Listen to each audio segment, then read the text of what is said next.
सौदे RP sir एवं दुई क्लस्टर आसी समस्त प्रशिक्षार्थी प्रशिक्षार्थी मो हृदय स्वागत। मुझे क्षमा प्रार्थना करी काली मो देह असुस्थ थी आक्टिव रही नी जदि कौन जिनस मो स्थान न दे मो बरणी में काइंडली टी शुणे आ पछरे मतामत देवे।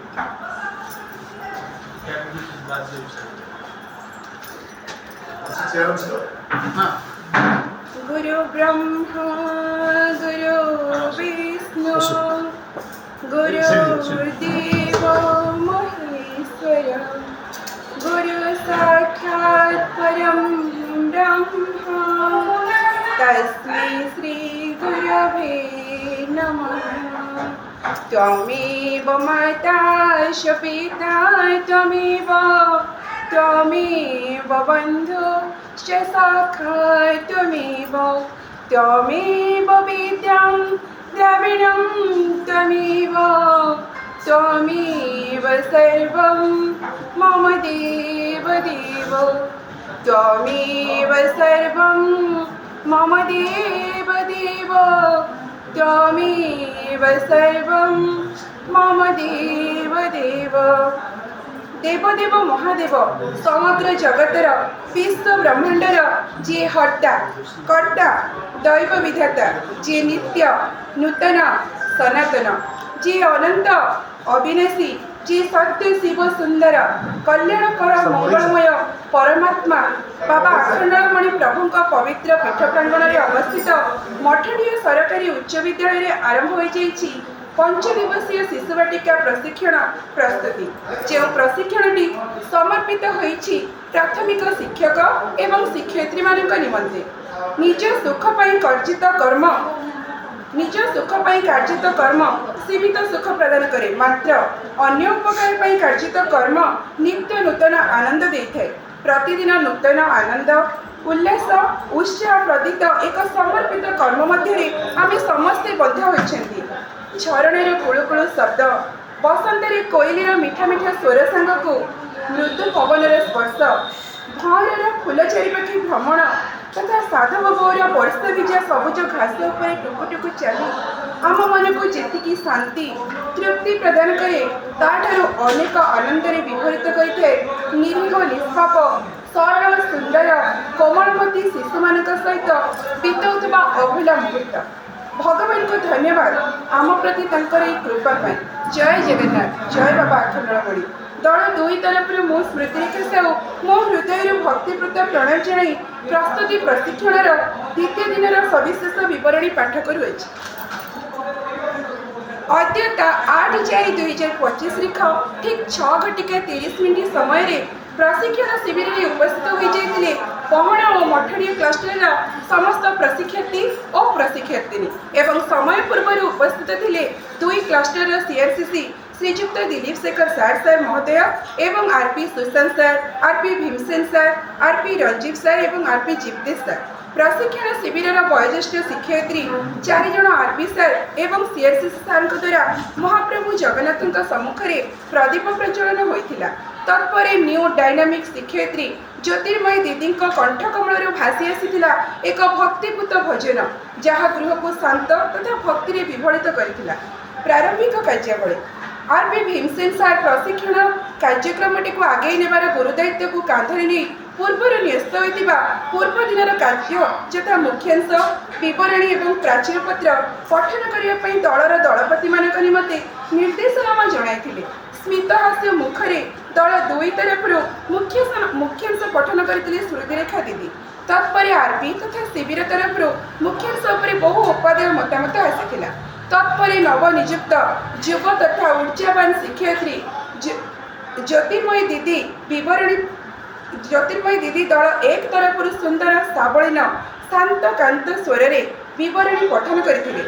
विवरणी पठन पर आरपी रंजीव सर एवं शिविर तरफ प्रशंसार धार छुटी आसाला। उपस्थापन शैली अति उच्चकोटीर मनमुग्धकारी तथा हृदय स्पर्शी थिला।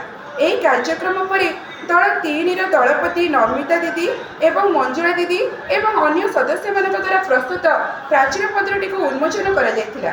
मंजुला दीदी द्वारा संपादकीय पठन पर दलर अन्य सदस्य माने निज निजर लिखन को पाठ करथिले।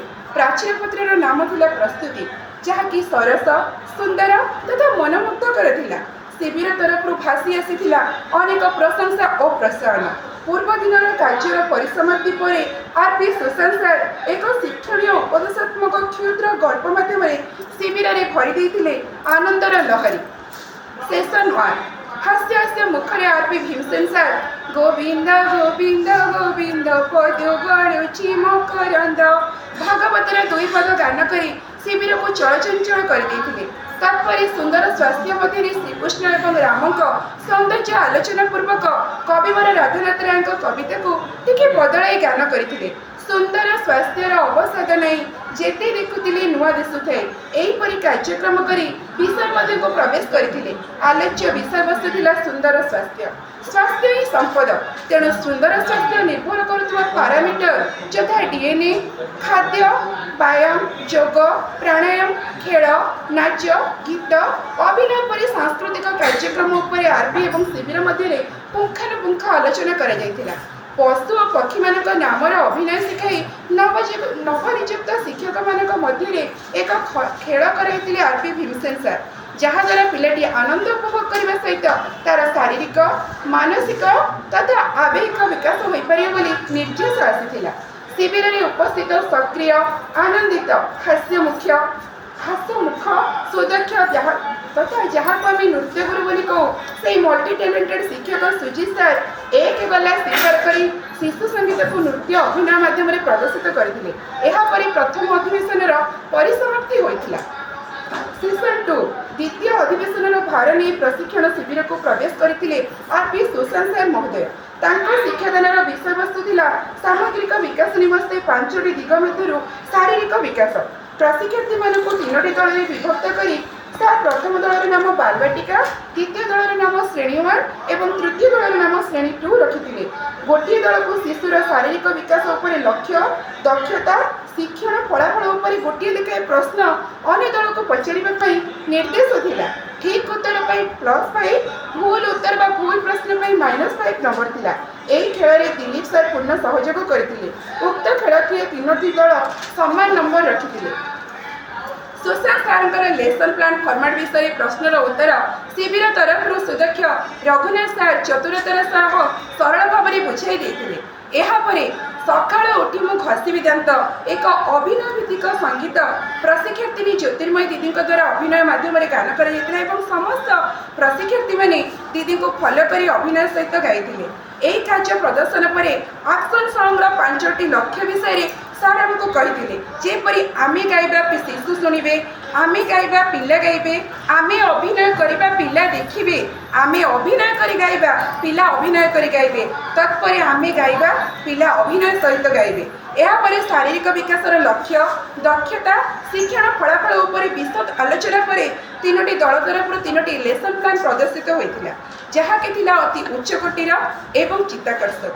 ଏହାପରେ ଦ୍ୱିତୀୟ ଅଧିବେଶନର ପରିସମାପ୍ତି ହୋଇଥିଲା। ସେସନ୍ 3 ଆର୍.ପି. ରଞ୍ଜିତ ସାର୍ ଏକ ସୁନ୍ଦର ଅଭିନୟ ମାଧ୍ୟମରେ ପିଲାମାନଙ୍କୁ ସକ୍ରିୟ କରାଇଥିଲେ। ଏହି ଅଧିବେଶନର ମୁଖ୍ୟ ବିଷୟବସ୍ତୁ ଥିଲା ସାମାଜିକ, ଭାବାତ୍ମକ ଓ ନୈତିକ ବିକାଶ। ଶିବିରର ପ୍ରଶିକ୍ଷାର୍ଥୀମାନଙ୍କୁ ଚିଟ୍ରେ କିଛି ଆବେଗାତ୍ମକ କାର୍ଯ୍ୟକଳାପ ଦେଇ ସଂଜ୍ଞାବିହୀନ ଅଭିନୟ କରିବା ପାଇଁ ନିର୍ଦ୍ଦେଶ ଦେଇଥିଲେ। ଏହିପରି ବିଭିନ୍ନ କାର୍ଯ୍ୟ କରି ଶିଶୁର ସାମାଜିକ, ଭୌତିକ ଓ ନୈତିକ ଅବସ୍ଥାକୁ ବୁଝିବାର ମାଧ୍ୟମକୁ ଆମମାନଙ୍କୁ ଦର୍ଶାଇଥିଲେ। ପିଲାମାନଙ୍କର ସାମାଜିକ ଦକ୍ଷତାକୁ ବୁଝି ନାଚ, ଗୀତ, ଅଭିନୟ ମାଧ୍ୟମରେ ପିଲାର ଆତ୍ମଜ୍ଞାନ ସହିତ ସେମାନଙ୍କୁ ପ୍ରତିପୁଷ୍ଟି ଯୋଗାଇ ଦେଲେ ଶିକ୍ଷାଦାନ ଶିଶୁ ଉପଯୋଗୀ ଏବଂ ଆନନ୍ଦଦାୟୀ ହୋଇପାରିବ ବୋଲି ନିର୍ଦ୍ଦେଶ ଥିଲା। ସାମାଜିକ, ଭାବାତ୍ମକ ଓ ନୈତିକ ବିକାଶ ନିମନ୍ତେ 3ଟି କରିକୁଲାର ଗୋଲ୍ ଉପରେ ତଥ୍ୟପର୍ଦ୍ଦ ପ୍ରଦାନ କରି ବିକ୍ଷିପ୍ତ ଆଲୋଚନା କରାଯାଇଥିଲା। ସାମାଜିକ, ଭାବାତ୍ମକ ଓ ନୈତିକ ବିକାଶରେ ପାଠ୍ୟକ୍ରମର ଲକ୍ଷ୍ୟର କୋଡ୍ CG4, CG.5, CG.6 ଉପରେ ଏବଂ ଦକ୍ଷତାରେ C4.1, C4.2, C4.3, C4.4, C4.5, C4.6, C4.7, C5.1 ଏବଂ C6.1 କୋଡ୍ ଏବଂ LO 4.1.1, LO 4.1.2, LO 4.2.1, LO 4.2.2, LO 4.3.1, LO 4.3.2, LO 4.3.3, LO 4.3.4, LO 4.4.1, LO 4.5.1, LO 4.5.2, LO 4.6.1, LO 4.7.1, LO 5.1.1 एवं एलो 6.1.1 विषय पुंखानुपुंख आलोचना पर तृतीय अधिवेशन परिसमाप्ति घटी। सेशन 4 अंतिम अधिवेशन उत्तरदायित्व नहीं स्मितहास्य मुखरे शिविर में उपस्थित होते आरपी जीवदेव सर महोदय सामाजिक भावात्मक आवेगिक विकास पर एक एक्टिविटी माध्यम शिक्षादान देते।